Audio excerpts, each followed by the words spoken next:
طاہر بھی تھا، یہ طیب طاہر آپ کے بیٹوں کا نام نہیں تھا۔ بہت سارے لوگ بلکہ بڑے اچھے خاصے پڑھے لکھے لوگ جو ہیں وہ بھی حضور کے بیٹوں کے نام طیب طاہر لکھ دیتے ہیں، حالانکہ حضور صلی اللہ علیہ وسلم کے کسی بیٹے کا نام طیب اور طاہر نہیں تھا۔ آپ کا پہلا بیٹا القاسم تھا، دوسرا بیٹا عبداللہ تھا۔ عبداللہ کے لقب دو تھے، حضور اس کو طیب پکارتے تھے اور ماں اس کو طاہر پکارتی تھی۔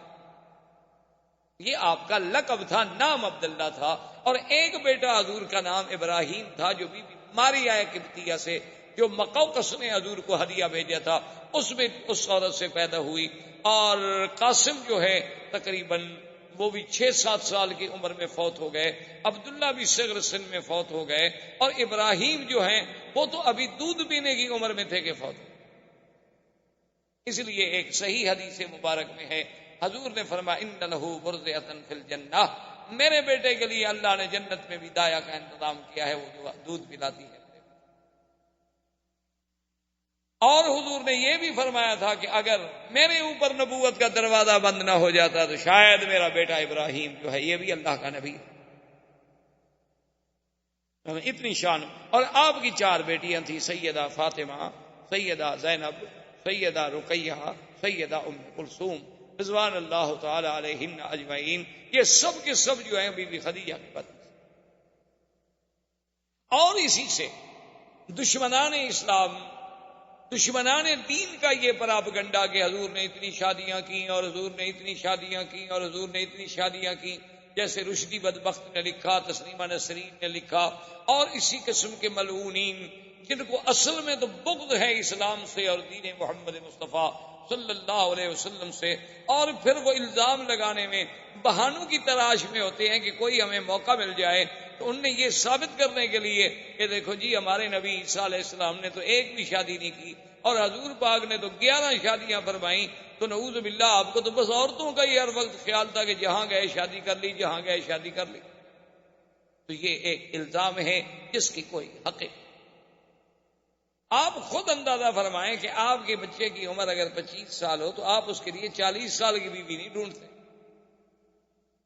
اور خاص طور پہ آپ تو ڈاکٹر ہیں ماشاءاللہ، پڑھے لکھے لوگ ہیں، سمجھدار ہیں، آپ دیکھ لیں کہ سرزمین مکہ کی گرمی ہو تو 40 سال کی عمر کے بعد عورت میں رہتا کون سی جوانی رہتی؟ چلو ٹھنڈے علاقے کی عورتیں تو پھر بھی بیچاری کچھ لمبی زندگی گزار لیں گی صحت کی، لیکن سرزمین مکہ کی گرمی ہو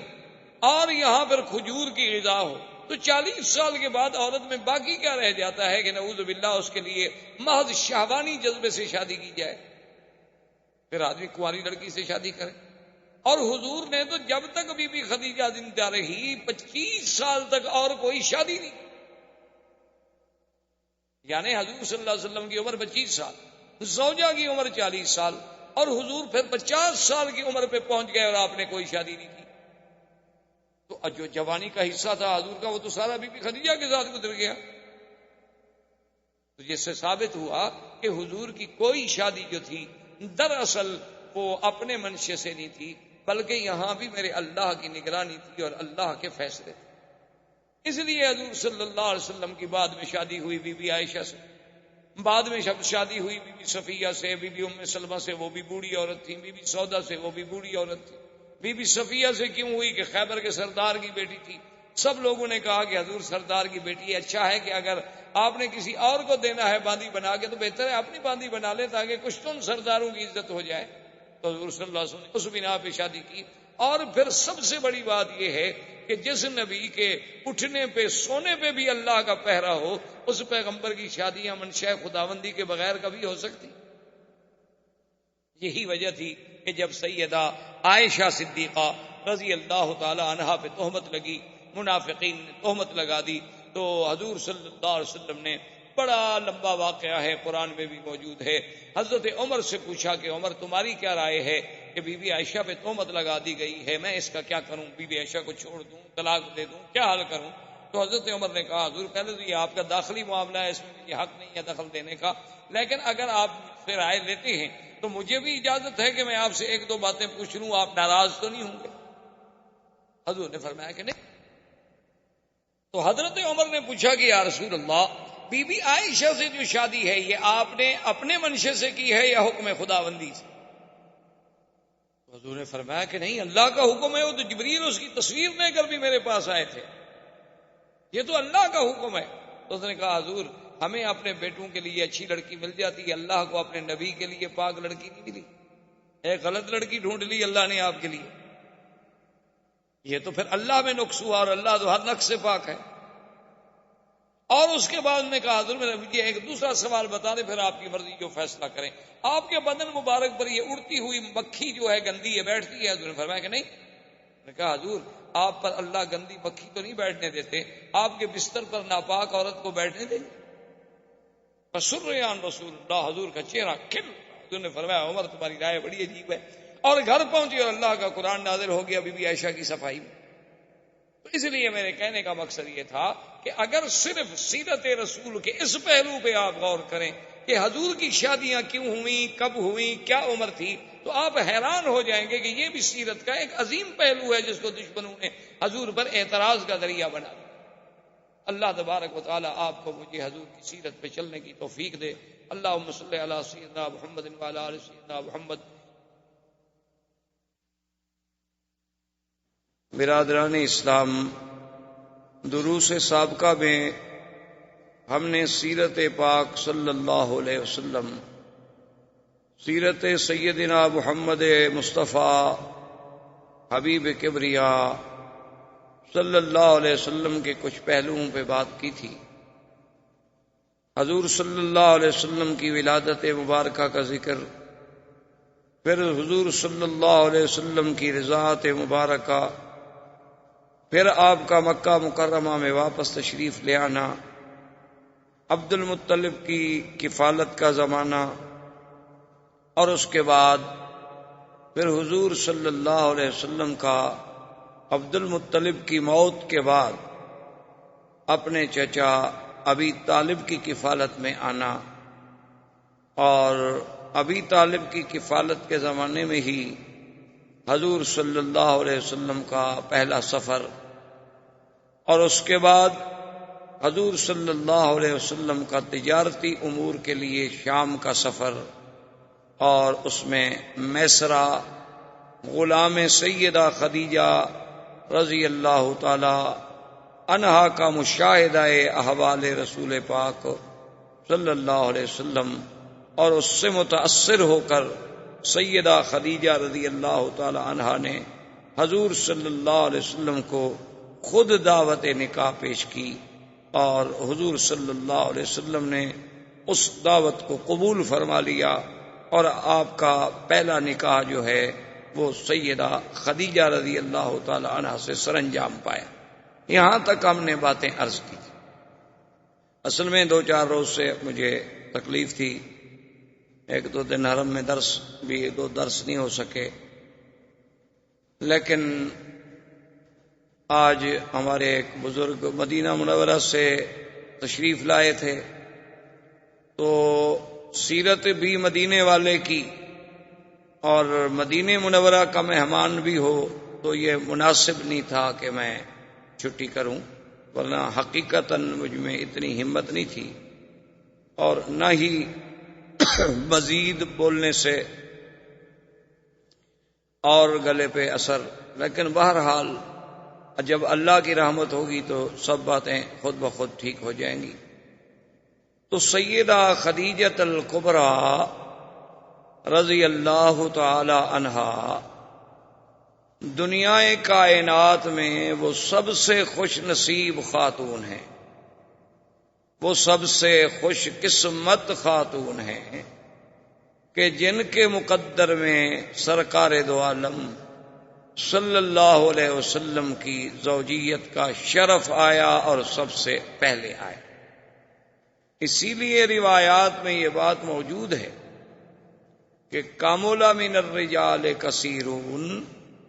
کہ مردوں میں تو بہت کامل پیدا ہوئے، بڑے بڑے کامل پیدا ہوئے، اللہ کے نبی پیدا ہوئے، انبیاء و رسل پیدا ہوئے، لیکن عورتوں میں بہت کم کامل پیدا ہوئے، یعنی عورت ہو اور مقام کمال کو پہنچے وہ خوش نصیب بیویاں، ان میں ایک سیدہ خدیجہ الکبریٰ ہے رضی اللہ تعالی عنہ۔ اسی طرح بی بی آسیہ، جنہوں نے فرعون کے گھر میں رہ کر بھی سیدنا موسیٰ علیہ السلام پہ اسلام لائیں، ایمان لائیں، اور اسی طرح بی بی مریم علیہ السلام جو سیدنا عیسیٰ علیہ السلام کی والدہ ہیں، اور اللہ نے انہیں بھی بہت بڑے شرف عظیم سے نوازا، اور اسی طرح اخت موسیٰ علیہ السلام، اور اسی طرح سیدہ عائشہ رضی اللہ تعالی عنہن اجمعین، یہ وہ خوش نصیب با کمال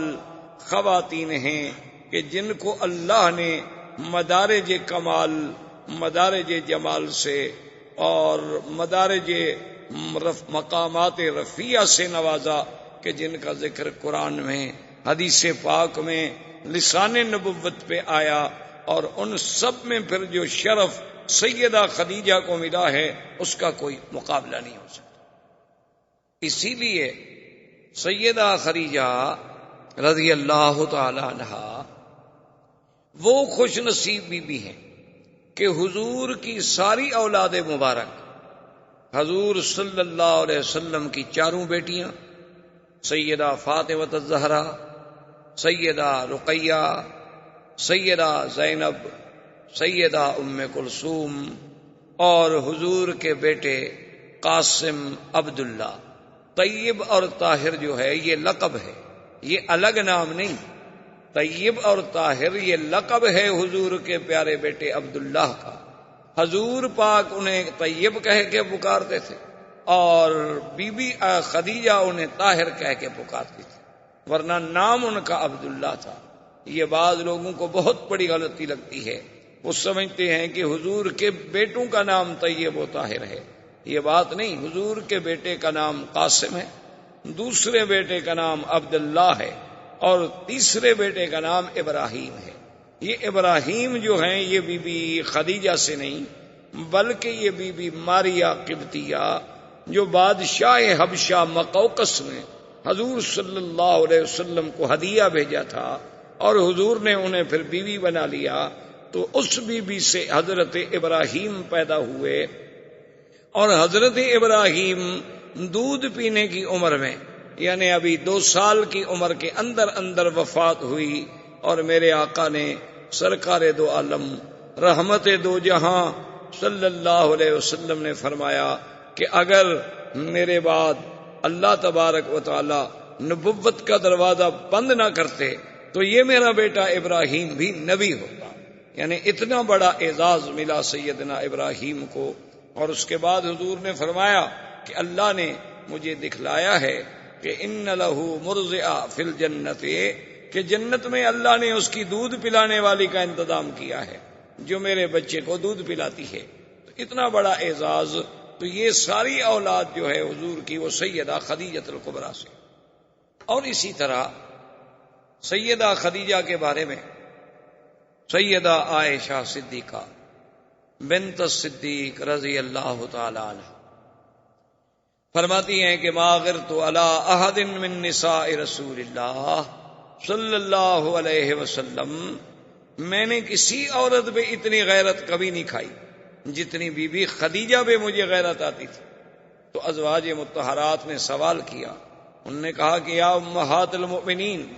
آپ کو بی بی خدیجہ پہ غیرت کھانے کا کیا مطلب؟ حالانکہ بی بی خدیجہ تو آپ کی شادی سے بھی پہلے وفات فرما گئی،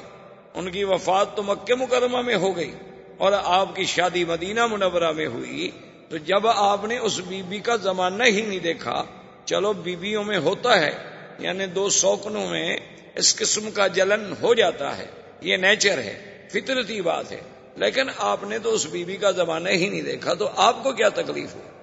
تو بی بی عائشہ فرماتی ہیں لکثرت ذکر رسول اللہ صلی اللہ علیہ وسلم، کہ میرے محبوب کا ہر وقت اس کا ذکر کرنا کہ ہاکذا قالت خدیجہ، ہاکذا فعلت خدیجہ، خدیجہ نے یہ کہا، خدیجہ نے یہ کہا، خدیجہ نے یہ کہا، خدیجہ نے یہ کہا۔ تو جب محبوب کی زبان سے کسی دوسرے کا نام سنوں تو غیرت تو آتی ہے۔ تو اس لیے مجھے بی بی خدیجہ رضی اللہ تعالی عنہا پہ سب سے زیادہ غیرت آتی تھی کہ جب حضور کو کوئی ہدیہ پہنچتا، کوئی چیز آتی، فرماتے کہ خدیجہ کی سہیلیوں کو بھیجو، فلاں خدیجہ کی بہن بنی ہوئی تھی اس کو بھیجو۔ تو ایک دن بی بی عائشہ جوش میں آ گئیں اور انہوں نے کہا کہ یا رسول اللہ صلی اللہ علیہ وسلم، ایک مدت بیت گئی، بی بی خدیجہ فوت ہو گئیں اور پھر وہ بیوہ عورت تھیں، ان کے آپ سے پہلے 2 شوہر تھے، دونوں شوہروں سے اولاد تھی، تو ایک بوڑھی عورت کو آپ اتنا یاد کرتے ہیں ہر وقت۔ فرماتے ہیں کہ خدیجہ نے یہ کہا، فغضب رسول اللہ صلی اللہ علیہ وسلم، حضور ناراض ہو گئے۔ حضور نے فرمایا عائشہ تمہیں پتا ہے تم لوگ تو اس وقت میرے پاس آئے ہو جب اللہ نے مجھے عزت دی، اللہ نے مجھے طاقت دی، اور خدیجہ نے اس وقت میرا ساتھ دیا جب اللہ کے سوا میرا کوئی نہیں تھا۔ تو خدیجہ کے تو مجھ پہ احسان ہے، میں کیسے خدیجہ کو بھول سکتا ہوں؟ تو خدیجہ محسنہ محمد مصطفیٰ ہے اور محسنہ اسلام ہے، اور اول من اسلمت، اور سب سے پہلے اسلام لانے والی ہستی سیدہ خدیجۃ الکبریٰ رضی اللہ تعالی عنہا۔ اور آپ کا نکاح جو ہے وہ ابو طالب نے خطبہ پڑھا، اور اس پہ گواہی دینے والوں میں حضرت ابو بکر بھی موجود ہیں، اسد بن عزا بھی ہیں، اور سیدنا حمزہ بھی رضی اللہ تعالی عنہ۔ حضور صلی اللہ علیہ وسلم کے نکاح کے بعد سیدہ خدیجۃ الکبریٰ سے آپ کا جو تعلق اور آپ کی جو مودت اور آپ کی جو حسن عشرت اور آپ کا جو حسن خلق، وہ ایک ایسا مثالی تھا کہ جس کی دنیا کوئی مثال نہیں پیش کر سکتی۔ اور اسی ضمن میں ایک بات یہ بھی ساتھ عرض کر دوں کہ بعض دشمنان اسلام، بعض دشمنان دین، خاص طور پہ یہودی صہیونی مستشرقین، ان کے بڑے بڑے قلمکار، بڑے بڑے رائٹر ان باتوں پہ مسلمانوں کو دھوکہ دیتے ہیں کہ دیکھو جی ان کے پیغمبر نے اتنی شادیاں کی اور اتنی نکاح کیے اور اتنی عورتیں رکھی، اور نعوذ باللہ ثم نعوذ باللہ، کہ یہ زبان ادا نہیں کر سکتی وہ الفاظ جو دشمنان دین الزام لگاتے ہیں۔ حالانکہ یہ بات سمجھ لیں کہ یہ محض الزام ہے۔ جیسے کہ ایک ہندو نے بھی ایک کتاب لکھی تھی رنگیلا رسول، جس کو غازی علم الدین شہید نے جسے قتل کیا تھا، اس بدبخت نے حضور صلی اللہ علیہ وسلم کے اسی کثرت ازواج، تعدد ازواج کو نشانہ بنایا تھا۔ اور اس دور میں جیسے رشدی نے حضور صلی اللہ علیہ وسلم کی ازواج کو نشانہ بنایا، اسی طرح اور بھی دنیا میں کئی ایسے لوگ ہیں جو یہودی الاصل ہیں، یہودی النسل ہیں، یا عیسائی ہیں، یا وثنی ہیں، یا ہندو ہیں۔ ایسے بدبخت پیدا ہوئے کہ جنہوں نے لوگوں میں یہ تاثر دیا کہ حضور پاک نے اتنی شادیاں کر لیں اور حضور کو تو بس یہی تمنا تھی، اور نعوذ باللہ آپ کی طبیعت کا میلان اسی طرف زیادہ تھا۔ تو اس بات کو سمجھیں کہ یہ محض الزام ہے۔ نمبر 1، سب سے پہلے تو آپ اس ماحول پہ غور کریں جس ماحول میں سرکار دو عالم پیدا ہو۔ یہ زیادہ شادیاں کرنا یہ کوئی نئی بات نہیں تھی۔ پہلے جتنے انبیاء گزرے ہیں، پہلے جتنے پیغمبر گزرے ہیں، ان میں بھی ایسے نبی گزرے جن کی 100 بیوی تھی، جیسے حضرت سلیمان علیہ السلام۔ اسی طرح اور انبیاء گزرے ہیں جن کی ان سے بھی زیادہ ازواج مطہرات، اور اس ماحول میں عام لوگوں کی بھی بیویاں ایک کے بجائے متعدد ہوتی تھیں۔ تو اس زمانے میں پہلی بات تو یہ ہے کہ یہ عقلاً اور رواجاً کوئی عیب نہیں تھا۔ اصل میں بعض چیزیں ایک ملک میں عیب ہوتی ہیں اور دوسرے ملک میں عیب نہیں ہوتی۔ مثلاً آج کل ہم انڈو پاک میں چونکہ ہندو تہذیب سے متاثر ہیں، ہمارے لوگوں نے ہندوؤں کے ساتھ مل کے زندگی گزاری، ان کا آپس میں ملنا جلنا رہنا سہنا، جس کا نتیجہ یہ نکلا کہ ہندو تہذیب کے اثرات جو تھے وہ مسلمانوں پہ آ گئے کہ ہمارے ہاں بھی دوسری شادی ایک جرم بن گئی، دوسری شادی کرنے والا مجرم بن گیا، اور دوسری شادی کرنا نعوذ باللہ ایک اتنا بڑا گناہ کا کام ہو گیا، اتنا بڑا جرم سمجھا گیا کہ اس کو برادری سے، قوم سے، قبیلے سے کاٹ دیا جاتا ہے۔ اس نے دوسری شادی کر لی اور اس نے دوسری شادی کر لی۔ حالانکہ آج بھی آپ دیکھیں عرب میں ایسے قبائل موجود ہیں جن کی 4 بیویاں ہیں، ایک گھر میں رہتی ہیں، ایک جگہ کھانا کھاتی ہیں، ایک سفرے پہ بیٹھ کے روٹی کھاتی ہیں، ایک جیسے کپڑے پہنتی ہیں اور ایک دوسرے کے بچوں کو سنبھالتی ہیں۔ اس کے بچے اس کو ماں کہتے ہیں اور اس کے بچے اس کو ماں کہتے ہیں۔ کوئی تضاد نہیں، کوئی تعارض نہیں، کوئی جھگڑا نہیں، کیونکہ ان پر ہندو کا غلبہ نہیں، اسلام کا غلبہ ہے، اور ہم پر تہذیب ہندوانہ کا غلبہ ہے، جس کی وجہ سے ہمارے ہاں دوسری شادی کرنا جو ہے وہ بہت بڑا جرم بن گیا۔ اور اسی طرح یورپ میں بھی آپ دیکھ لیں۔ اور بدقسمتی یہ ہے کہ جن قوموں کے نزدیک زنا جرم نہیں، وہی شادی پہ اعتراض کرتے ہیں۔ یعنی آپ دیکھیں دشمن کی 2 رنگی چال ملاحظہ کریں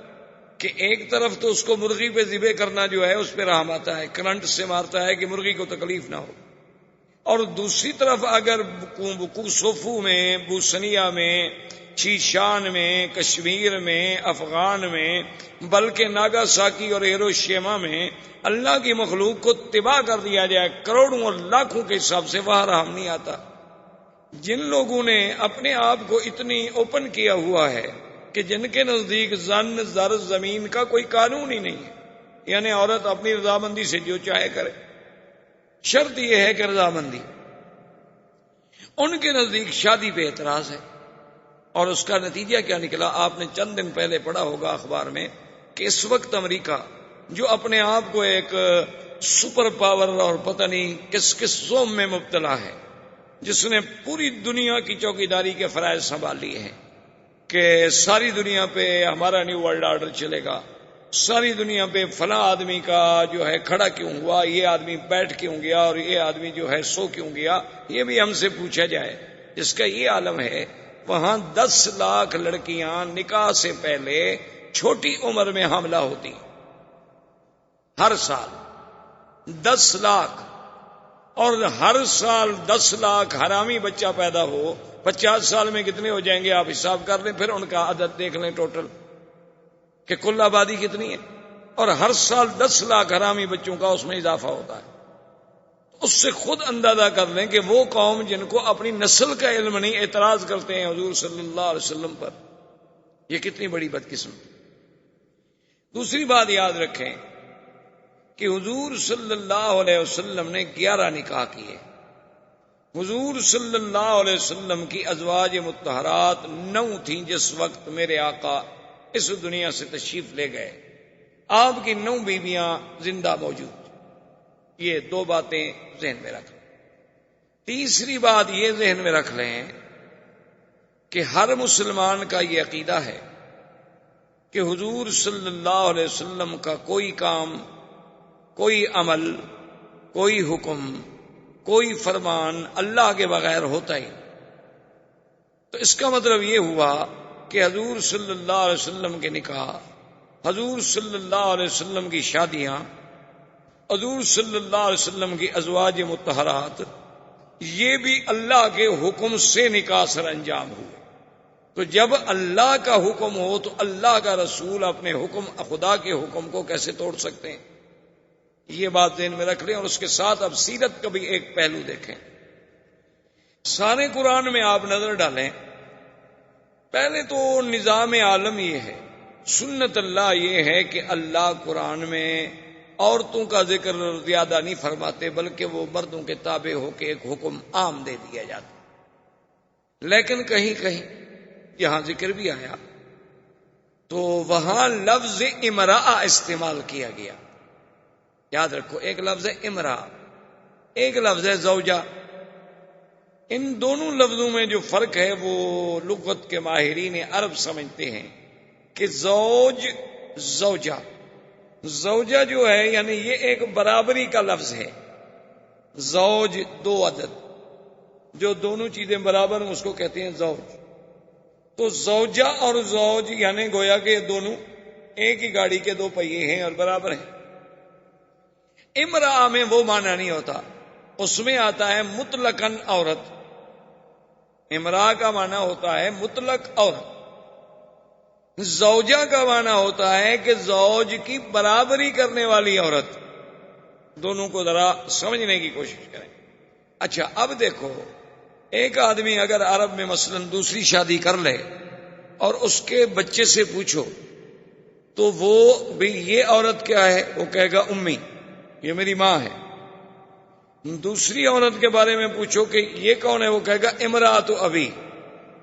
وہ کہے گا یہ میرے باپ کی بیوی ہے۔ حالانکہ بات تو ایک ہے کہ ہر باپ کی بیوی اس کے لیے کیا ہے، ماں ہے، لیکن وہ دونوں میں فرق کرتا ہے۔ وہاں تو کہے گا امی یا کہے گا زوجۃ ابی، اور یہ کون ہے، امراۃ ابی، یہ میرے باپ کی عورت ہے۔ کیونکہ جو لفظ زوجہ اور ماں کے اندر مقام تھا وہ لفظ امرأہ میں نہیں، تو وہ آخر دوسری عورت کو اپنی ماں کا مقام تو نہیں دے سکتا جو اس کی حقیقی ماں ہے۔ اس کا مرتبہ کیسے وہ دے سکتا ہے؟ ٹھیک ہے اس کے باپ نے شادی کر لی، وہ اس کی ماں بن گئی، لیکن حقیقی ماں کا مقابلہ تو نہیں کر سکتی۔ اب دیکھیں پورے قرآن میں اللہ تبارک و تعالی نے جہاں جہاں بھی نام لیا، فرمایا اذ قالت امرأۃ عمران، عمران کی بیوی امرا، ضرب اللہ مثلا للذین کفروا امرأۃ نوح وامرأۃ لوط، اللہ نے مثال بیان کی حضرت لوط کی بیوی اور حضرت نوح کی بیوی، لیکن امرأۃ نوح، امرأۃ لوط، نوح بھی پیغمبر لوط بھی پیغمبر، لیکن ان کی بیویوں کو قرآن کیا کہتا ہے، امرأۃ نوح امرأۃ لوط۔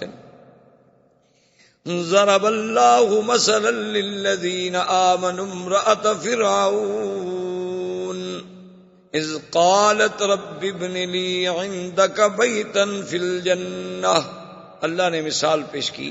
کہ فرعون کی بیوی امرأۃ فرعون، حالانکہ بی بی آسیہ بڑی شان والی بیوی ہے، لیکن قرآن کیا کہتا ہے، امرأۃ۔ اچھا، اسی طرح قرآن نے ایک مسئلہ بیان، وامرأۃ مؤمنۃ ان وهبت نفسها للنبی ان اراد النبی ان ينكحها خالصة لك من دون المؤمنین۔ اللہ نے فرمایا کہ اگر کوئی عورت، وہاں بھی امرأہ، تو سارے قرآن میں نظر ڈالیں، نوح کی بیوی کا نام، عورت کا نام آئے تو امرأۃ نوح، لوط کی بیوی کا نام آئے تو امرأۃ لوط، فرعون کی بیوی کا نام آئے تو امرأۃ فرعون، عمران کی بیوی کا نام آئے تو امرأۃ عمران۔ لیکن شان رسالت دیکھیں، شان محمد مصطفیٰ دیکھیں صلی اللہ علیہ وسلم، کہ اللہ نے میرے مدنی کی بیویوں کو امرأہ نہیں کہا، فرمایا یا ایھا النبی قل لازواجک وبناتک ونساء المؤمنین، میرے مدنی صلی اللہ علیہ وسلم، نبی پاک آپ، یا ایھا النبی قل لازواجک، ازواج زوج، کیوں حضور کے قریب لا رہے ہیں، حضور کی شان کی وجہ سے بیویوں کا شان بھی اونچا ہو گیا، جو چیز بھی میرے مدنی کے قریب آئی وہ بھی آسمانوں کو پہنچ گئی، اس کو بھی بلندی مل گئی، وہ بھی زوجہ کے یا نساء النبی، اللہ نے فرمایا میرے مدنی پاک کی بیویوں، لستن کاحد من النساء، یعنی آپ اندازہ فرمائیں کہ کیا خطاب ملا ہے زوج کا، تو یہ بھی سیرت کا ایک پہلو ہے کہ اللہ نے کسی نبی کی بیوی کو زوجۃ النبی نہیں کہا، صرف محمد الرسول اللہ صلی اللہ علیہ وعلا آلہ واصحابہ وسلم کی بیویوں کو ازواج نبی کہا گیا۔ اب دوسری بات یہ یاد رکھیں کہ اگر کوئی دنیا میں آدمی محض خواہشات نفسانی کے لیے شادی کرے تو 25 سال کی عمر میں تو وہ کنواری لڑکی ڈھونڈتا ہے، کوشش کرتا ہے کہ مجھ سے کم عمر لڑکی ملے، یعنی میری عمر سے چھوٹی ملے، بلکہ آج کل آپ دیکھیں جن کے پاس یہاں بھی دولت ہے، پیسہ ہے، 70 سال بھی عمر ہو جائے وہ بھی چاہتے ہیں ہم چھوٹی لڑکی سے شادی کریں۔ کئی دفعہ ایسا ہوتا ہے کہ ایک آدمی کے ساتھ عورت ہوتی ہے تو آدمی یہ تصور کرتا ہے کہ شاید یہ اس کی بیٹی ہوگی، لیکن جب پوچھتا ہے تو وہ کہتے ہیں نہیں یہ تو میری بیوی ہے۔ تو یعنی آج کا بندہ بھی اگر وسائل ہیں تو وہ یہ چاہتا ہے کہ میری عمر 70 سال ہو تو بیوی مجھے 15 سال کی ملے، 20 سال کی ملے، 25 سال کی ملے، کیونکہ ہم پر خواہش نفس زیادہ غالب ہے۔ اور سرکار دو عالم، محبوب رب العالمین، رحمت دو جہاں اور معصوم سیدنا محمد مصطفیٰ صلی اللہ علیہ وسلم، آپ دیکھیں کہ 25 سال عین شباب کا کمال ہے، اور پہلی شادی کس سے ہوتی ہے؟ سیدہ خدیجہ الکبریٰ، جن کی عمر 40 سال۔ چلو 1 منٹ کے لیے ہم دشمنوں کی بات مان لیں کہ جی وہ تو ایک ضرورت تھی، اور امیر عورت تھی، اور سردار قبیلے کی عورت تھی، حضور کو اپنے تحریک چلانے کے لیے سرمایہ کی ضرورت تھی، تو حضور پاک نے ایک عورت سے شادی کر لی۔ چلو اس کے بعد تو حضور فوراً اس کا مال لینے کے بعد اور شادی کر لیتے، لیکن حضور پاک نے 25 سال سے لے کر 50 سال کی عمر مبارک تک اور کوئی شادی نہیں کی، یعنی 25 سال صرف حضور پاک کے گزرے تو سیدہ خدیجہ کے ساتھ، جو ایک بوڑھی عورت ہیں، 40 سال کی عمر رسیدہ ہیں، پہلے 2 مردوں کی بیوی رہ چکی ہیں۔ تم سمجھ آیا کہ حضور کا خواہشات نفسانی کا تو کوئی مسئلہ ہی نہیں تھا۔ اور پھر حضور صلی اللہ علیہ وسلم کا اپنے وجود مبارک پر اتنا اللہ نے انہیں کنٹرول عطا فرمایا تھا کہ بی بی عائشہ فرماتی ہیں کہ جب چاہو حضور کو دیکھو روزے رکھ رہے ہیں تو معلوم ہوتا تھا کہ افطار ہی نہیں کریں گے، اور افطار کر لیا تو معلوم ہوتا تھا روزے بھی نہیں رکھیں گے، اور کبھی دن میں بھی روزہ، رات میں بھی روزہ، دن میں بھی روزہ، رات میں بھی روزہ۔ اچھا، اور بیویوں پہ نظر ڈالیں، بی بی ام سلمہ پہ نظر ڈالیں، بی بی سودا پہ نظر ڈالیں، جن کے بڑھاپے کا یہ عالم تھا کہ انہوں نے کہا کہ یا رسول اللہ ہمیں تو اب کوئی خواہش ہی نہیں ہے، لہذا ہمارا دن جو ہے وہ بی بی عائشہ کو دے دیا جائے، یعنی وہ بھی بوڑھی عورت ہے۔ اچھا، اصل وجہ کیا تھی شادیوں کی؟ اس میں اللہ کی حکمت تھی۔ بی بی زینب سے کیوں شادی ہوئی؟ تاکہ جاہلیت کی رسم ٹوٹے۔ جاہلیت میں ایک رسم تھی کہ جس کو کہہ دیتے تھے کہ یہ میرا بیٹا ہے، زبانی بیٹا بنا لیتے، تو اس بیٹے کی بیوی کو بھی وہ حقیقی بیٹے کی بیوی کے برابر سمجھتے تھے کہ اس سے بھی نکاح حرام ہے۔ کیوں؟ یہ بیٹا جو ہم نے کہہ دیا۔ تو اللہ پاک نے اس قانون کو توڑا کہ یہ رسم جاہلیت ہے، صرف بیٹا کہہ دینے سے کوئی بیٹا نہیں بن جاتا۔ اب حضرت زید رضی اللہ تعالی عنہ، جنہیں حضور نے اپنا بیٹا بنایا اور جن کو سارے صحابہ کہتے تھے زید بن محمد صلی اللہ علیہ وسلم، یہ زید کون ہے؟ اصل میں یہ زید بن حارثہ۔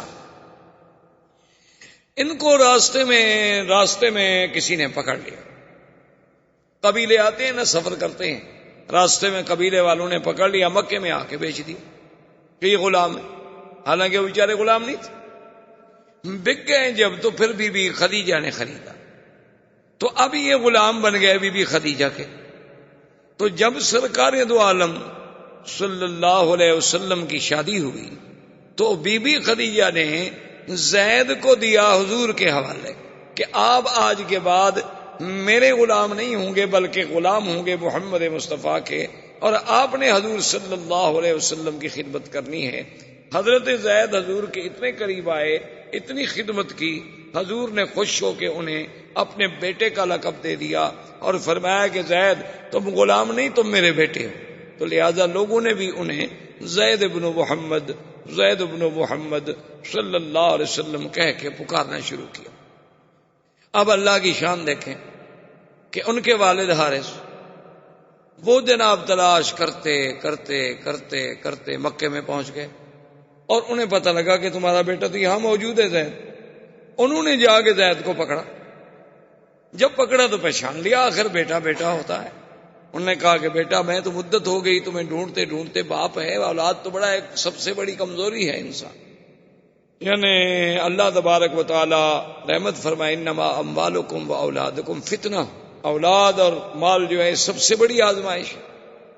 تو بڑی محبت کے ساتھ ملے اور نے کہا کہ اچھا ہوا تم مجھے مل گئے،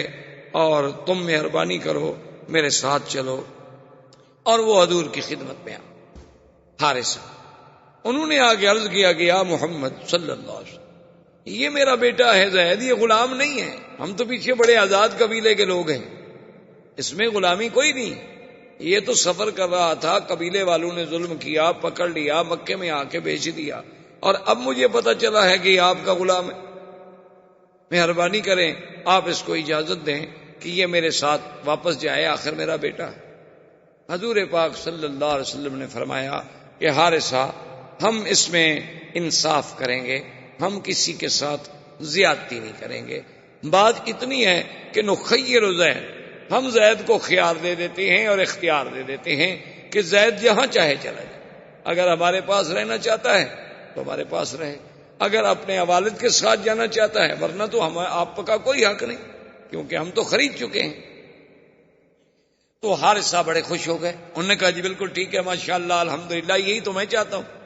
اور انہوں نے زید کو سمجھایا، قائل کرنے کی کوشش کی کہ بیٹا تمہیں لاکھ پیار ملے لیکن یہاں تو غلام ہی رہو گے نا، اور جب تم واپس جاؤ گے اپنے قبیلے میں تو تم ایک آزاد، ایک احرار اور حر کی حیثیت میں ہوگے۔ اس نے کہا کہ ابا جان بات سن لیں کہ خدا کی قسم ہے میں تو دنیا کی بادشاہی جو ہے وہ بھی محمد مدنی کی غلامی پہ چھوڑ سکتا ہوں، میں تو ساری دنیا کو چھوڑ سکتا ہوں لیکن محمد عربی کو نہیں چھوڑ سکتا، میں اپنے باپ کو بھی چھوڑ سکتا ہوں، میں اپنا قبیلہ بھی چھوڑ سکتا ہوں، واللہ لا نترک محمدن، خدا کی قسم ہے میں محمد پاک کو کبھی نہیں چھوڑوں۔ تو اب حضور نے فرمایا کہ بھائی ہم زیادتی اور زبردستی جو ہے وہ زید پر بھی نہیں کر سکتے، اس کی مرضی ہے۔ تو اتنا پیارا زید، اس کی شادی بھی حضور نے خود کی بی بی زینب سے، اور بڑا لمبا واقعہ ہے، بہرحال وہ شادی نہ نبھ سکی، طلاق ہو گئی۔ اللہ تبارک و تعالی نے یہ چاہا کہ اب حضور کی شادی بی بی زینب سے ہو تاکہ یہ رسم جاہلیت ختم ہو جائے کہ بھئی زبانی بیٹا زبانی بیٹا ہوتا ہے اور حقیقی بیٹا حقیقی بیٹا ہوتا ہے۔ یہ کیا بات ہے کسی کو کوئی کہہ دے کہ میرا بیٹا ہے تو بس بیٹا ہو جائے گا وہ۔ اور پھر شادی کا انجام بھی دیکھیں اور کمال بھی دیکھیں۔ حضور نے پیغام بھیجا بی بی زینب کو اپنے نکاح کے لیے، ویسے بھی حضور کی پھوپھی کی بیٹی تھی اور زید کی طلاق کی وجہ سے وہ دل شکستہ بھی تھی۔ حضور نے جب پیغام بھیجا، اس زمانے کی بیویوں کی بھی شان نرالی، تو بی بی نے جواب یہ بھیجا، اس نے کہا کہ بات یہ ہے کہ حضور پاک سے تو اعلیٰ، افضل، اجمل، اکمل دنیا میں کوئی اللہ کی مخلوق میں پیدا ہوا ہی نہیں اور نہ ہوگا، لیکن میں شادی نہیں کر سکتی، استخیر ربی، میں اپنے اللہ سے جب تک مشورہ نہ کر لوں میں جواب نہیں دے سکتی ہاں میں یا نہ میں استخارہ کروں گی۔ اور استخارے کا معنی یہ ہوتا ہے کہ ہم اللہ سے پوچھ رہے ہیں کہ اللہ میاں یہ کام کریں یا نہ کریں، تو استخارے میں جو بات ہوگی میں پھر جواب۔ آدمی واپس آ گیا، اس نے آ کے یہ جواب دیا، اللہ نے قرآن نازل کیا۔ بی بی زینب کہتی ہیں کہ ما لبث الا قلیلا، تھوڑا سا وقت گزرا تھا کہ میں حیران ہوئی کہ حضور میرے گھر میں آئے اور بغیر پوچھے اندر تشریف لے آئے، اجازت بھی نہیں لی، اذن بھی نہیں مانگا۔ تو میں حیران ہو گئی کہ اللہ کا نبی کسی کے گھر میں آئے اور بغیر اذن، بغیر اجازت کے اندر تشریف لے آئے، یہ کیا ہو گیا؟ تو حضور پاک نے فرمایا کہ زینب تم کس بات کا اذن کہہ رہی ہو؟ اللہ نے قرآن نازل کر دیا ہے کہ فلما قضا زید منہا وطرا زوجناکہا لکی لا یکون علی المؤمنین حرج، کہ محمد پاک ہم نے تمہارا نکاح عرشوں سے کر دیا۔ تو اس لیے بی بی زینب کہا کرتی تھی باقی بیویوں سے کہ تم کس بات پہ میرا مقابلہ کرتی ہو؟ تمہارے نکاح تو ماں باپ نے کیے اور تمہارے نکاح زمین پہ ہوئے، یہ تو میں ہی ایک عورت ہوں جس کا نکاح اللہ نے کیا اور عرش پہ ہوا۔ تو اب بتائیں جناب، یہ نکاح اللہ کے حکم سے ہوا، اس میں حضور صلی اللہ علیہ وسلم کی تمنا کا، بلکہ حضور تو چاہتے تھے کہ یہ نہ ہو، حضور تو یہ چاہتے تھے کہ زید طلاق نہ دے، یہ رشتہ قائم رہے، لیکن اللہ کے حکم سے رشتہ ہوا۔ اسی طرح آپ دیکھ لیں بی بی صفیہ، جب خیبر فتح ہو گیا اور اللہ نے مسلمانوں کو غلبہ دیا، یہودی زیر نگیں آ گئے، انہوں نے جزیہ دینا طے کر لیا، خیبر کے تمام قلعے فتح ہو گئے، تو بی بی صفیہ جو ہیں یہ خیبر کے سردار کی بیوی تھیں اور ایک بہت بڑے سردار کی بیٹی تھی، بہت بڑے سردار کی بیٹی تھی۔ وہ مال غنیمت میں جب آئیں تقسیم میں، حضرت دہیہ حضور صلی اللہ علیہ وسلم کے صحابی ہیں ان کے حصے میں آ گئے۔ تھوڑی دیر کے بعد کچھ صحابہ حضور کی خدمت میں آئے، انہوں نے کہا کہ یا رسول اللہ صلی اللہ علیہ وسلم، اللہ نے ہمیں عزت دی، غلبہ دیا، نصرت دی، فتح دی، بہرحال یہودی کچھ بھی ہوں اہل کتاب تو ہیں، اور پھر وہ اس وقت ختم ہو گئے، ان کی قوت ختم ہو گئی، مدینے سے نکال دیے گئے، خیبر میں آئے، خیبر میں ذلیل ہو گئے، مسلمانوں کے باج گزار بن گئے، لیکن صفیہ ایک بہت بڑے سردار کی بیٹی، بہت بڑے رئیس کی بیٹی اور ایک بہت بڑے سردار کی بیوی، اگر آپ اس سے خود شادی فرما لیتے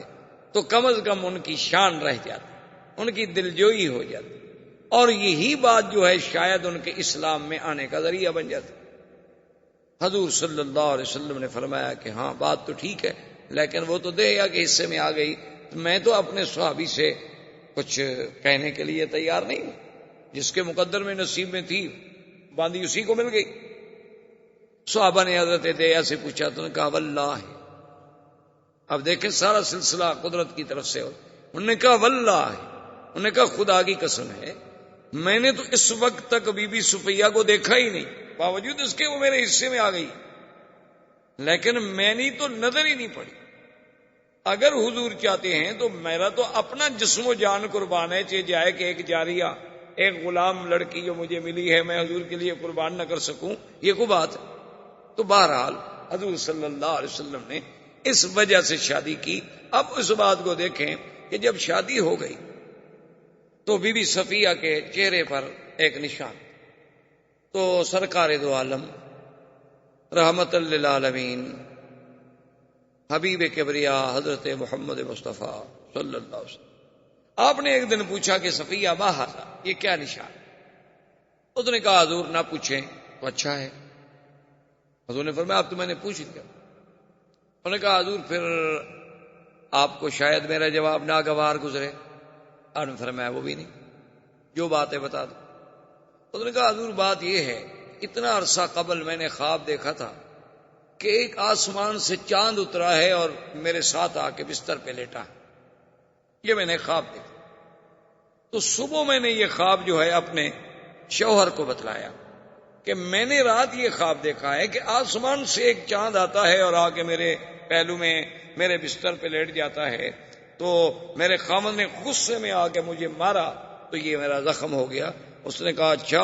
حل تریدین ازواجک بمحمد، یہ خواب تم اس لیے دیکھ رہی ہو کہ تم محمد مصطفیٰ کی بیوی بننا چاہتی ہو، حالانکہ وہ تو یہودی ہے۔ اور چاند دیکھنے سے بھی کیا ہو گیا، ان کو پتا تھا کہ یہ چاند کی تشبیہ جو ہے اس دنیا میں اگر کسی کے ساتھ تھوڑی سی بھی مماثلت کرتی ہے تو وہ صرف حضور صلی اللہ علیہ وسلم کی ذات ہے۔ تو اب شادی سے پہلے اس کا خواب آنا اور وہ اللہ کے حکم کے بغیر تو خواب نہیں ہو سکتا۔ اسی طریقے سے آپ دیکھیں بی بی صفیہ کے علاوہ اور بی بی جو ہے سیدہ حفصہ،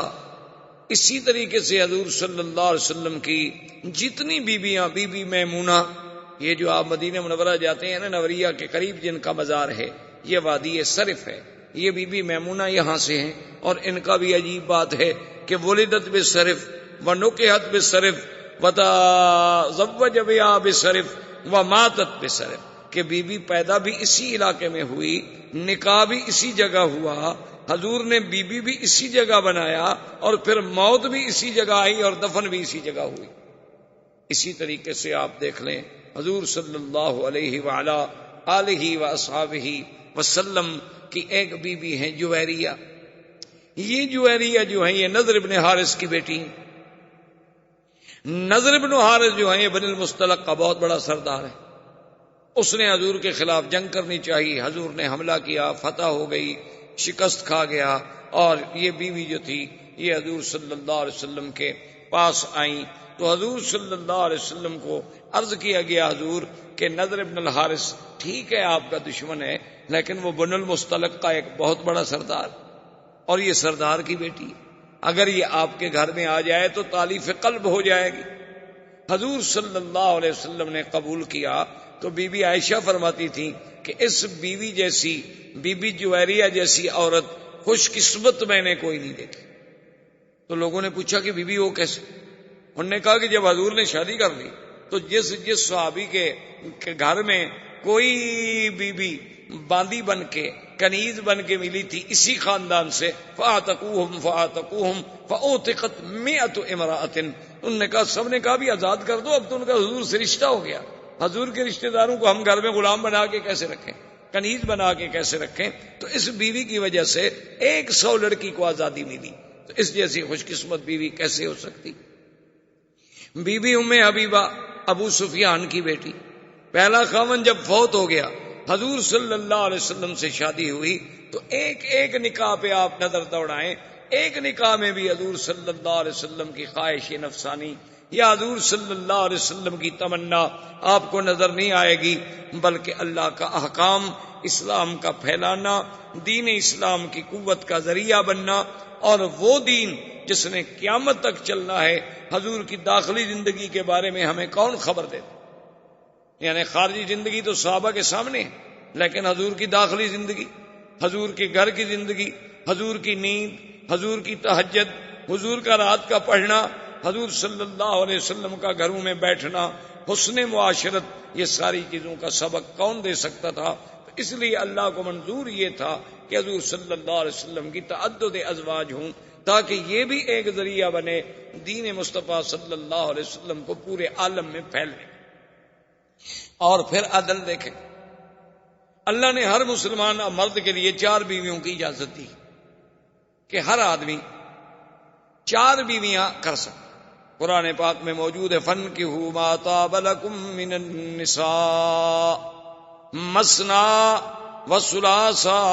وَرُبَاعَ فَإِنْ خِفْتُمْ أَلَّا تَعْدِلُوا فَوَاحِدَةً،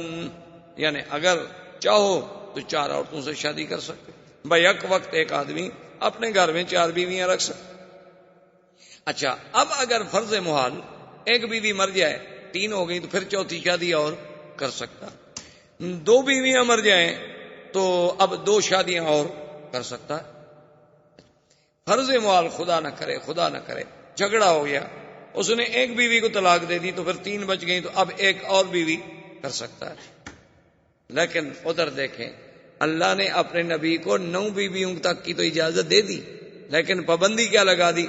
اللہ نے حکم فرما دیا کہ میرے نبی آج کے بعد آپ ان بیویوں کے بجائے اور کوئی شادی نہیں کر سکتے، کہ اس میں سے کسی کو طلاق دے دیں اور شادی کر لیں، نہیں، یا ان میں کوئی بیوی مر جائے تو اس کے بدلے میں اور بیوی لے آئے، نہیں، بس اب اللہ نے آپ کے مقدر میں یہ رکھ دی، یعنی اجازت تو 9 کی دے دی، لیکن آگے ہمیشہ کے لیے پابندی لگا دی۔ آگے اللہ تبارک و تعالی نے پابندی لگا دی۔ یہاں عام آدمی کو 4 کی اجازت تو دی، لیکن آگے پابندی نہیں لگائی۔ اور اسی طرح دیکھیں کہ ایک دفعہ حضور صلی اللہ علیہ وسلم اپنی بیویوں سے کسی مسئلے میں ناراض ہو گئے، اور آپ نے قسم کھا لی کہ میں 1 مہینے تک کسی بیوی سے بات نہیں کروں۔ اس کو کہتے ہیں شریعت میں ایلا۔ حضرت عمر رضی اللہ تعالی عنہ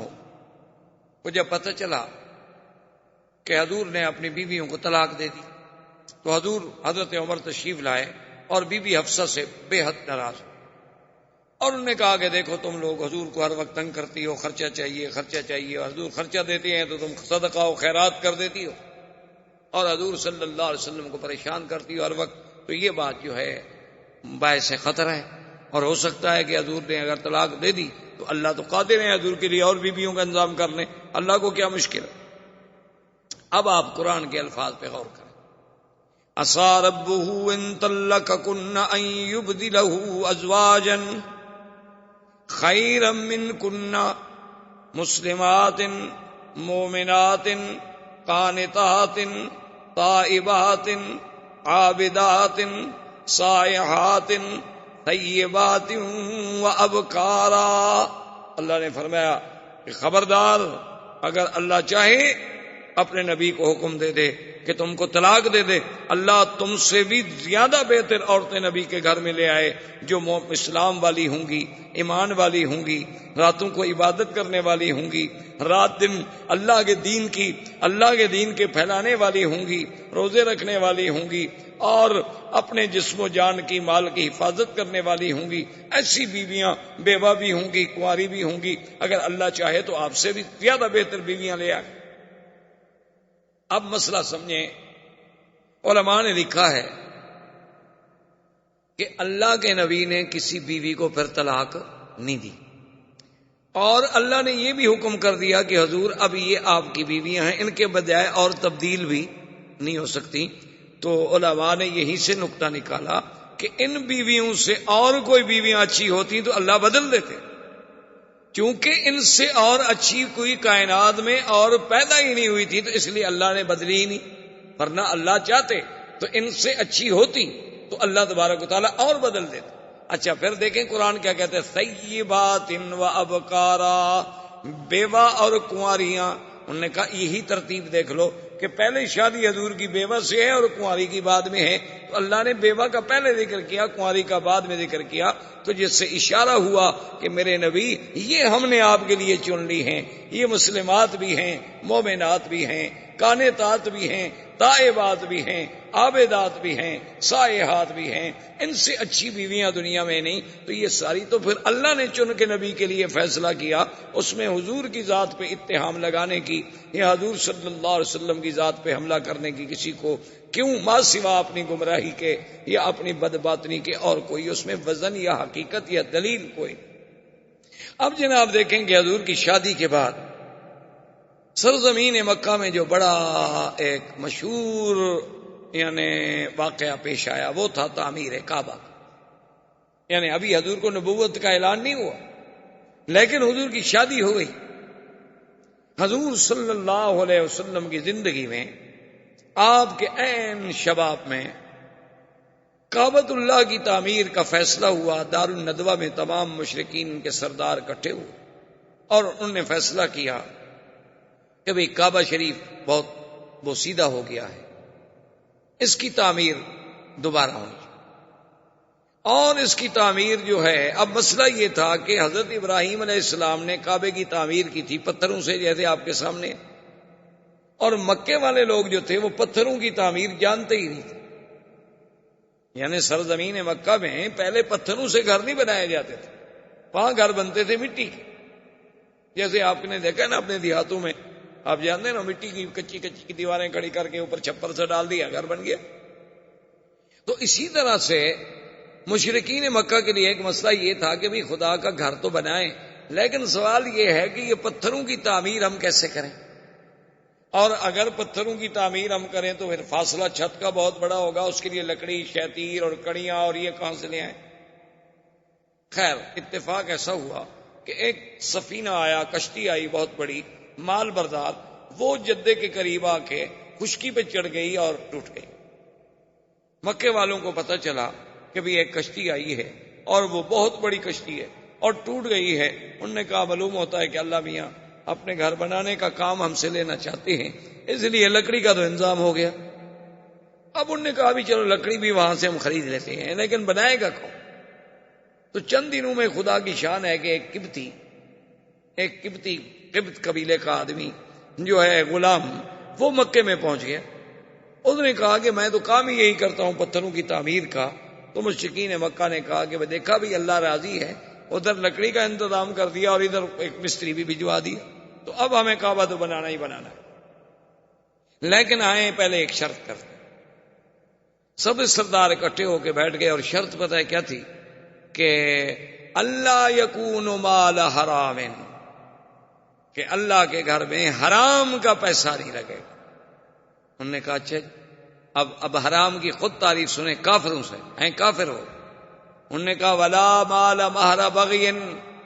بعض لوگ جو ہیں لڑکیاں رکھ کے زنا کے پیسے لیتے تھے، انہوں نے کہا وہ پیسہ بھی اس میں شامل نہیں ہوگا. ولا مال ظلم، کسی نے کسی پہ ظلم کر کے پیسہ چھینا ہوا ہے تو وہ پیسہ بھی کعبے میں نہیں لگے گا. ولا ربن، اور کسی نے سود کا پیسہ لیا ہوا ہے تو وہ بھی کعبے میں نہیں لگایا جائے گا. حالانکہ وہ سود کھاتے تھے، ان کے نزدیک کوئی سود حرام شرام نہیں تھا،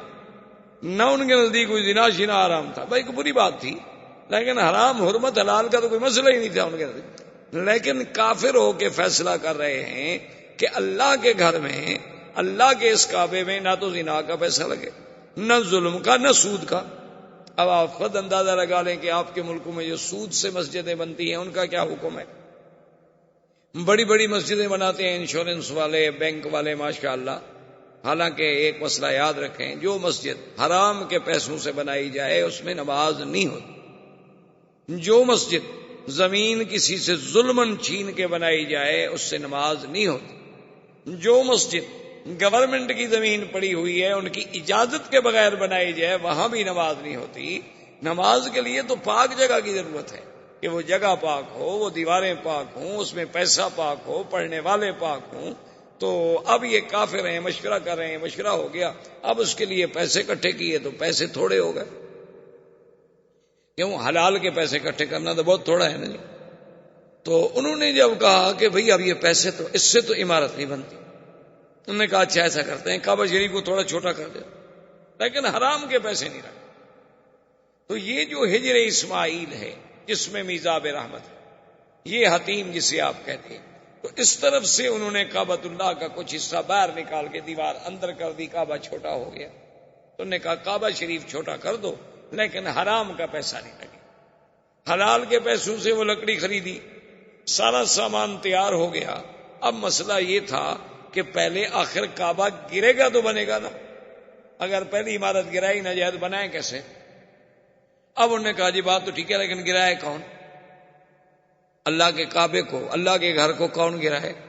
یہ تو آج ہے نا لوگ فخر سمجھتے ہیں کہ جی ہم نے بابری مسجد گرا دی، ہم نے فلاں مسجد گرا دی، ہم فلاں مسجد گرا دے گئے، اور اس کی اینٹیں لگانا اور اکھاڑنا جو ہے وہ بھی عبادت شمار کیا گیا ہندوؤں کے نزدیک، کہ جو مسجد کی اینٹ اٹھا کے پھینک دے وہ بھی بڑا نیکی کا کام کر رہا ہے،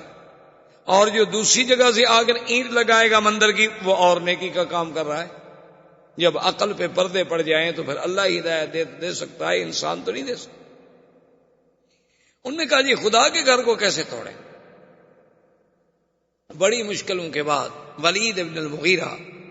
ان کا بہت بڑا سردار تھا، اس نے کہا کہ بات سنو، میں بوڑھا آدمی ہوں، یہ ولید وہ ہیں جو حضرت خالد کے باپ۔ انہوں نے کہا میں بوڑھا آدمی ہوں، ایسا کرتے ہیں کہ پہلے کعبہ شریف میں توڑتا ہوں، اگر تو مجھے کچھ نہ ہوا تو فہو المراد، ہماری منت پوری ہو گئی، اور اگر مجھے کچھ ہو گیا تو چلو میں بوڑھا آدمی ہوں، کوئی جوان تو نہ مرے نا۔ اب جناب جب کعبہ توڑنے کے لیے آئے، آخر دیوار کے اوپر چڑھیں گے تو توڑیں گے، اندر دیکھا تو ایک بہت بڑا اژدہا، ایک بہت بڑا سانپ بیٹھا ہوا ہے۔ اب جناب بھاگے پیچھے، انہوں نے کہا بھی اندر تو سانپ بیٹھا ہوا، اگر ہم نے پتھر وتھر گرا بھی دیے وہ تو اندر بیٹھا ہوا ہے نا، اس کا کیا کریں گے؟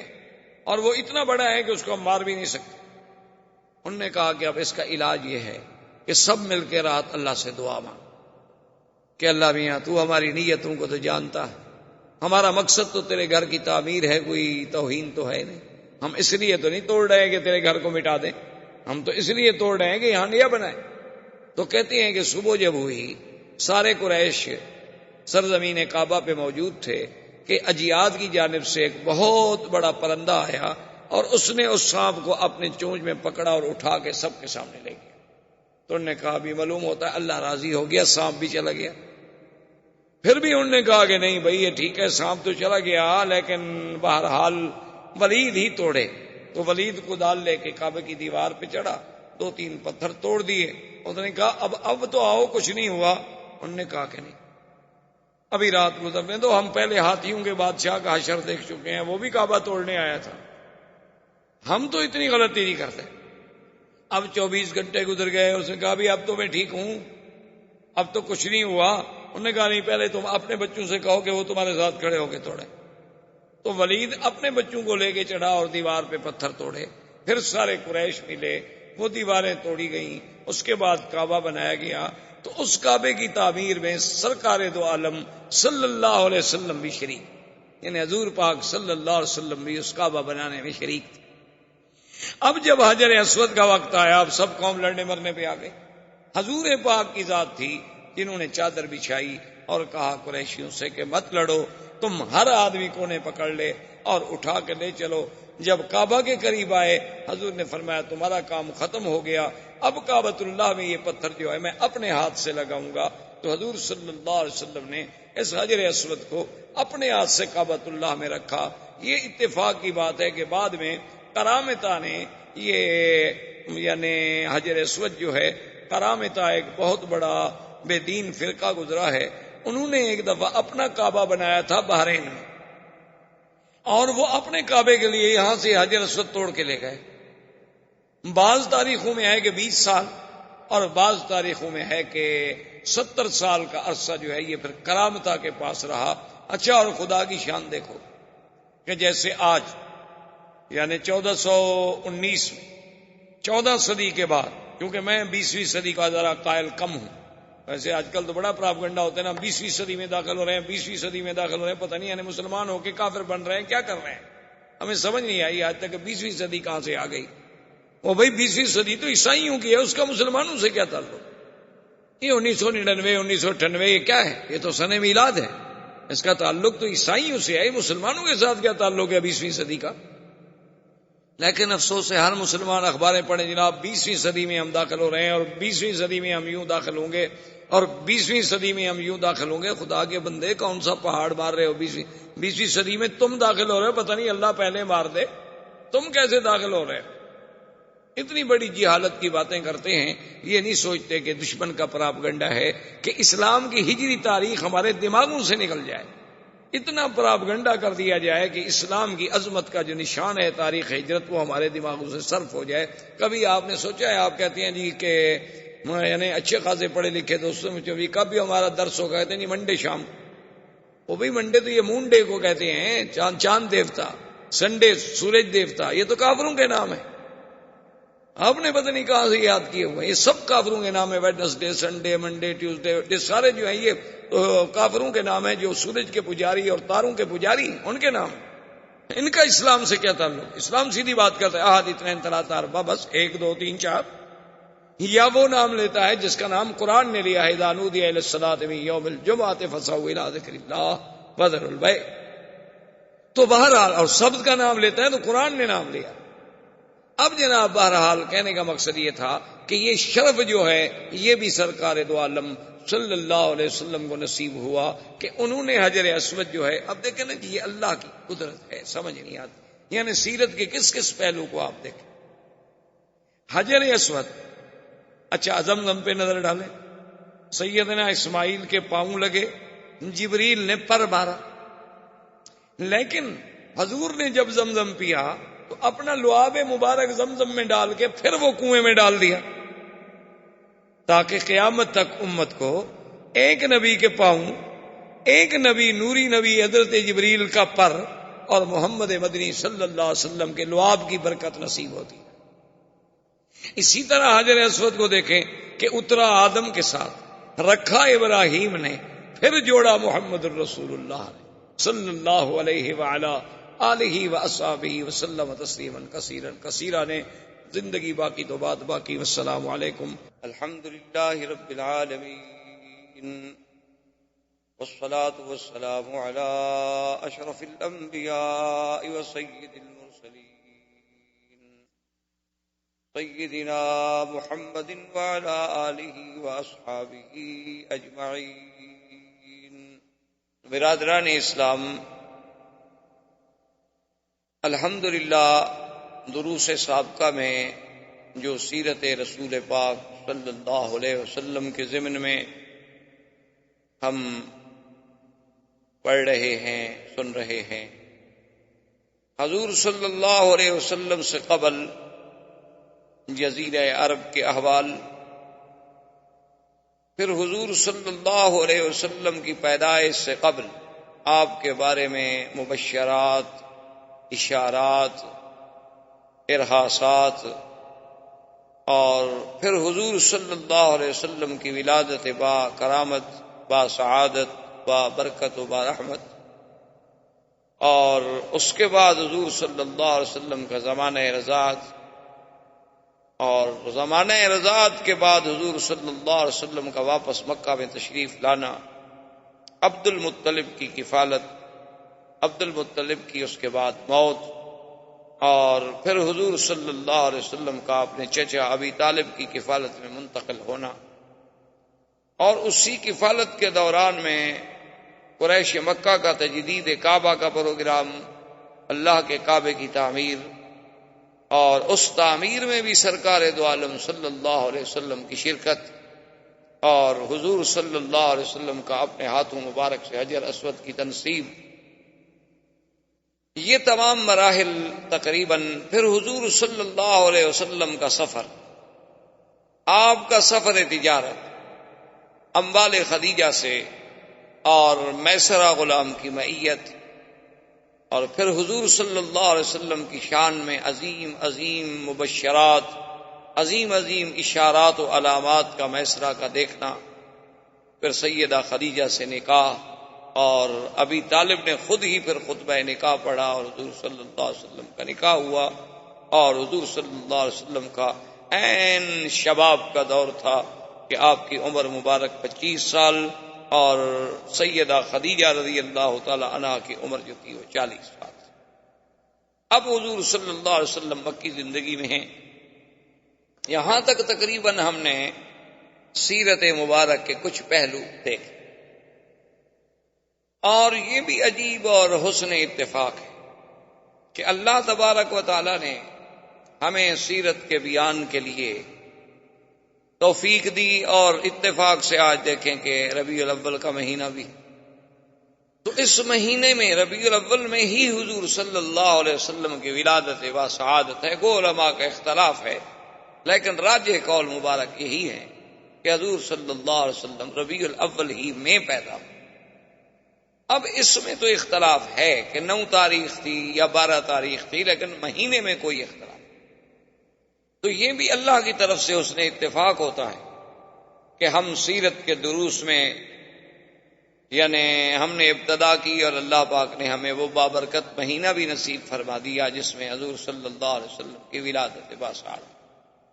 اب حضور صلی اللہ علیہ وسلم کا زمانہ جو کہ نبوت کے قریب آ رہا ہے. ایک ہے نبوت کا فیصلہ، یاد رکھیں وہ تو اللہ پاک اس وقت فرما چکے تھے، ابھی آدم علیہ السلام پیدا بھی نہیں ہوئے تھے. ایک ہے نبوت کے وقت بعثت کہ آپ کو نبوت کب ملی، کس دور میں ملی. تو وہ اب جوں جوں حضور صلی اللہ علیہ وسلم کی جوانی، جوں جوں حضور صلی اللہ علیہ وسلم کا سن مبارک جو ہے وہ 40 کے قریب آتا جا رہا ہے، تو اب نبوت کے لیے حضور صلی اللہ علیہ وسلم کو اللہ کی طرف سے تیار کرنے کے لیے حالات مختلف پیدا ہوتے جا رہے ہیں. کیونکہ یہ قدرت کا فیصلہ ہے، اللہ تبارک و تعالیٰ کا فیصلہ ہے کہ کسی بھی پیغمبر کو، کسی بھی نبی کو نبوت جو ہے وہ 40 سال سے قبل نہیں ملی. ہر پیغمبر کو جب نبوت دی جاتی ہے تو 40 سال کے بعد دی جاتی ہے. الا بعض خصائص ہیں، بعض بقائے ہیں، جیسے عیسیٰ علیہ السلام، جیسے یحییٰ علیہ السلام، کہ انہوں نے اپنی ولادت کے بعد مہد میں اللہ کے حکم سے یہ اعلان کر دیا کہ آتانی الکتاب وجعلنی نبیا، اللہ نے مجھے نبی بنایا ہے. ورنہ بعثت کا جو زمانہ ہے وہ 40 سال کے بعد. اور اس میں علماء نے حکمتیں لکھی ہیں کہ 40 سال کے بعد جو ہے نا انسان کا نمو جو ہے وہ کامل ہو جاتا ہے. اب انسان حتی بلغ اشدہ وبلغ 40 سنہ، اب اپنی انتہا پہ پہنچ جاتا، اب کوئی چیز پھر بڑھتی نہیں،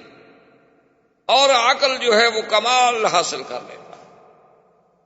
اسی لیے خدا کی قدرت ہے کہ اس 40 کے عدد میں بھی بڑی حکمتیں ہیں، کہ جیسے اللہ نے موسیٰ علیہ السلام کے لیے تو میقات طور پر جو یعنی وقت معین فرمایا، فتم میقات ربہ 40 لیلۃ 40 رات، یعنی اس 40 کے عدد میں کوئی اللہ کی حکمت ہے. جیسے کہ حدیث مبارک میں آتا ہے کہ جس آدمی نے 40 حدیثیں یاد کر لیں تو وہ علماء میں شمار ہوگا. وہاں بھی 40 حدیثوں کا 40 کا عدد. اسی طرح حضور صلی اللہ علیہ وسلم کی ایک حدیث مبارک ہے کہ جس شخص مدینہ منورہ میں 40 نمازیں ادا کی اس عالم میں کہ اس کی کوئی نماز جماعت سے نہ رہ جائے، یعنی باقاعدہ جماعت کے ساتھ مسجد نبوی میں حضور صلی اللہ علیہ وسلم کی مسجد میں ادا کرے، تو اللہ تبارک و تعالیٰ اس کو نفاق کی بیماری سے بچا لیتے ہیں. اور ایک روایت میں ہے کہ جہنم سے آزادی عطا فرماتے ہیں. تو وہاں بھی خدا کی قدرت ہے کہ 40 کا عدد جو ہے اللہ تبارک و تعالیٰ کو. اور اسی طرح علماء کرام نے یہ بھی لکھا ہے کہ جب انسان پیدا ہوتا ہے، کہ جب انسان کا وہ مادہ تولید جو ہے، وہ تخم انسانیت جو ہے، وہ جب اپنے ایک مقام معین پہ قرار مکین پہ جا کے ٹھہرتا ہے، پھر اس پر مراحل آتے ہیں کہ نطفہ ہے، پھر علقہ ہے، پھر مضغہ ہے، ثم خلقنا النطفة علقة فخلقنا العلقة مضغة فخلقنا المضغة عظاما فكسونا العظام لحما ثم انشأناه خلقا آخر. تو اس میں جو ترتیب ہے اس میں بھی 40 دن کا وقفہ ہے، ہر 40 دن کے بعد ایک تبدیلی. اور شاید اسی لیے بعض علماء کرام جو ہیں جیسے تبلیغی جماعت کے اکابر اور بزرگان جو ہیں، انہوں نے بھی 40 دن کی محنت کے لیے، وقت لگانے کے لیے قوم کو ایک پروگرام دیا ہے وہ بھی شاید ان کے نظروں میں بھی یہی ہے کہ 40 سال میں تبدیلی آتی، چینج آتا ہے آدمی۔ جب 40 سال کسی دین کے کام پہ محنت کرے گا تو اس میں تبدیلی وہ لازماً بدلے گا۔ جب اپنے ماحول سے کٹ جائے گا، اپنے خاص دوستوں سے کٹ جائے گا، اپنے روز کے معمولات سے کٹ جائے گا اور 40 دن دین میں لگ جائے گا تو لازم تبدیلی ہے۔ تو اب جو 40 سال قریب آ رہے ہیں، حضور صلی اللہ علیہ وسلم کے لیے مبشرات کا اور رؤیا صادقہ کا جو ہے وہ زیادہ سے زیادہ ورود ہونے لگے۔ اسی لیے ایک صحیح حدیث مبارک میں ہے، حضور صلی اللہ علیہ وسلم فرماتے ہیں کہ میں نے خواب دیکھے عجیب عجیب۔ اور ایک روایت بھی عائشہ صدیقہ سے رضی اللہ تعالی عنہا سے وہ فرماتی ہے کہ حضور صلی اللہ علیہ وسلم کے جو رویا تھے ایسے تھے کفلق الصبح، کہ جیسے یعنی آدمی رات کو خواب دیکھتا ہے یا رات ہوتی ہے اور صبح سورج نکل آتا ہے، اس سورج کے وجود میں کوئی شبہ نہیں ہوتا دیکھنے میں۔ حضور صلی اللہ علیہ وسلم کے رویات صادقہ ایسے ہوتے تھے کہ جو خواب دیکھا وہ بالکل ایسے آ جاتا تھا سامنے کہ جیسے دن ہو گیا، جیسے سورج چڑھا۔ کیونکہ یاد رکھیں کہ رؤیا جو ہے، خواب جو ہے، اس خواب کے کئی قسمیں ہوتی ہیں۔ ایک تو ہوتے ہیں احلام، کیا مانا کہ کچھ خیالات، یعنی جو خیالات مثلاً آپ کے ذہن میں تھے آج دن میں آپ دہراتے رہے، کچھ باتیں آپ کرتے رہے مثلاً اپنے کام کی، اپنے احباب سے کسی مسئلے کی، تو وہی باتیں جو تھی وہ لاشعور میں بیٹھ گئیں اور پھر وہی آپ کے سامنے آ گئی۔ ایک تو خواب کی ہے قسم، اور ایک خواب ایسے ہوتے ہیں جو شیطان کی طرف سے ہوتے ہیں کہ شیطان جو ہے وہ انسان کی نیند کے اوقات میں آ کر مختلف تخیلات اور خیالات اور وساوس کے ذریعے اس کو ڈراتا ہے۔ یہ بھی خواب کی ایک قسم۔ اور ایک خواب جو ہے وہ حقیقتاً میرے اللہ کی طرف سے ہوتے ہیں، وہ خالص رحمانی ہوتے ہیں۔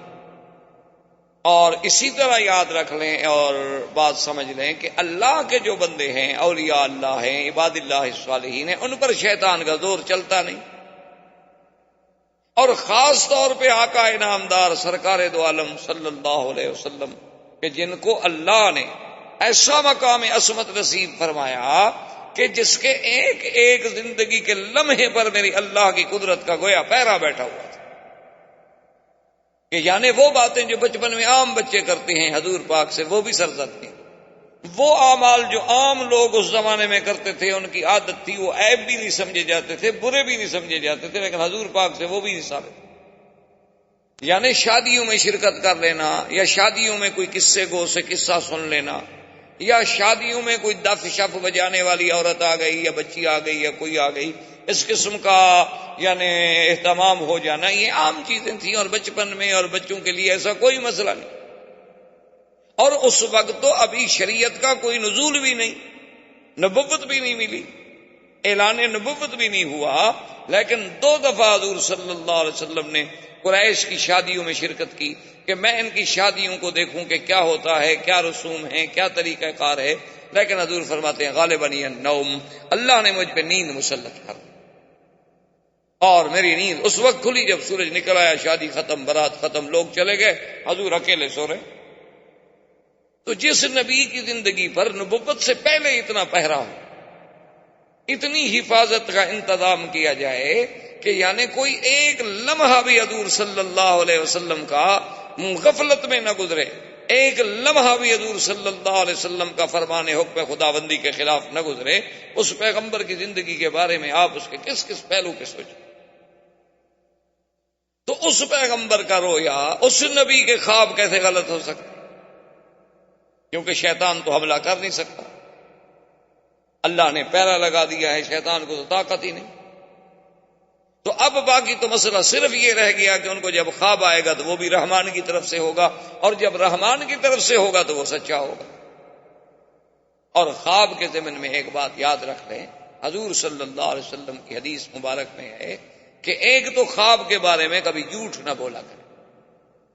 کیا مانا کہ آپ نے خواب نہیں دیکھا اور کہتے ہیں کہ میں نے خواب دیکھا ہے؟ یہ سیدھا اللہ پر جھوٹ باندھنا ہے، افتراء علی اللہ ہے، کیونکہ خواب تو اللہ کی طرف سے آئے گا۔ اور جب آپ نے ایک خواب نہیں دیکھا ہے اور آپ بلا وجہ کہہ رہے ہیں تو گویا آپ اپنے اللہ پر جھوٹ باندھ رہے ہیں. ایک دوسری بات خواب میں یہ یاد رکھیں کہ اگر آپ نے خواب دیکھا اور خواب ایسا تھا کہ جس میں آپ کے پیچھے سانپ دوڑ رہا ہے، اونٹ دوڑ رہا ہے، کوئی مار رہا ہے، کوئی کھا رہا ہے، ڈرانے والا خواب تھا، تو اس کا علاج یہ بتلایا حضور نے کہ اپنے بائیں طرف 3 دفعہ تھوک دے اور لا حول ولا قوت الا باللہ العلی العظیم اعوذ باللہ من الشیطان الرجیم پڑھ کے کروٹ بدل کے سو جائیں، اور پھر اس خواب کو کسی بندے پر ذکر نہ کریں، نہ بھائی پر، نہ بیٹے پر، نہ باپ پر، نہ اپنے پر، نہ پرائے پر. فرمایا کسی کو نہ بتلائیں، لا تضرہ ابدا، کبھی آپ کو نقصان نہیں. 2 باتیں. اور تیسری بات خواب میں یاد رکھیں کہ اگر آپ نے خواب دیکھا ہے اور آپ کی نظروں میں وہ خواب بہت اچھا ہے یا خواب ایسا ہے جس کی حقیقت آپ کو سمجھ نہیں آ رہی، تو اس کے لیے بھی حکم ہے کہ لا یذکر الا علی حبیب او لبیب، اپنے کسی دوست کو ذکر کرے اور اس دوست کو ذکر کرے جو صاحب عقل ہو اور صاحب علم ہو، کسی غلط آدمی کو ذکر نہ کرے. کیونکہ الرؤیا علی رجل طائر ما لم يعبر، حضور نے فرمایا کہ رؤیا جو ہے یہ ایسے ہے جیسے پرندے کے پاؤں پہ کوئی دانہ رکھا ہو، پر یوں کرے گا تو دانہ گر جائے گا. جب تعبیر والا تعبیر غلط دے گا تو کبھی کبھی اسی طرح واقع ہو جاتا ہے جیسے اس نے تعبیر کی. تو جب آپ کسی لبیب پر، کسی عالم پر اپنے خواب کا ذکر کریں گے تو وہ اس کی اچھی تعبیر پیش کرے گا، یا پھر آپ کو کسی اور عالم کے پاس بھیجے گا کہ بھئی میں حل نہیں کر سکتا، فلاں آدمی کے پاس چلے.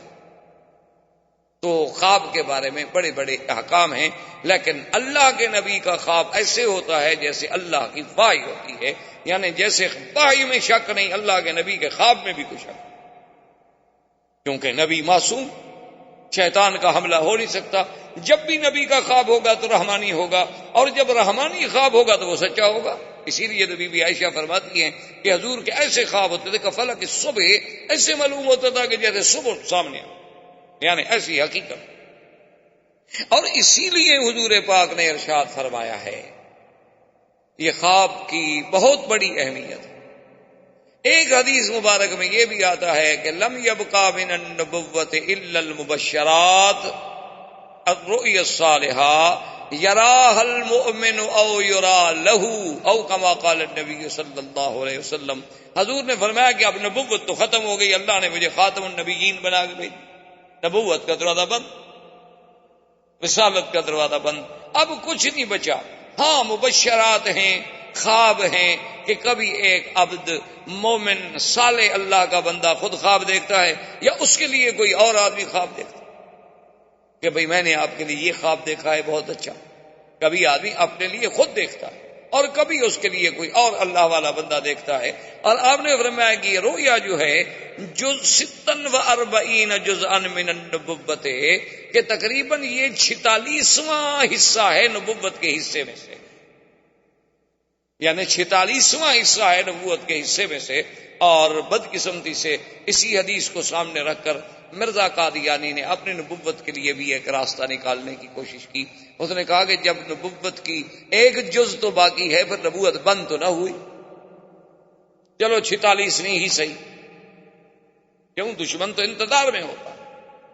مخالف جو ہے وہ انتظار میں ہوتا، باطل فرقے جو ہیں اسی انتظار میں بیٹھے ہوتے ہیں کہ اب مسلمانوں کے قرآن سے، حدیث سے کوئی ایک لفظ تو ہمیں ملے نا.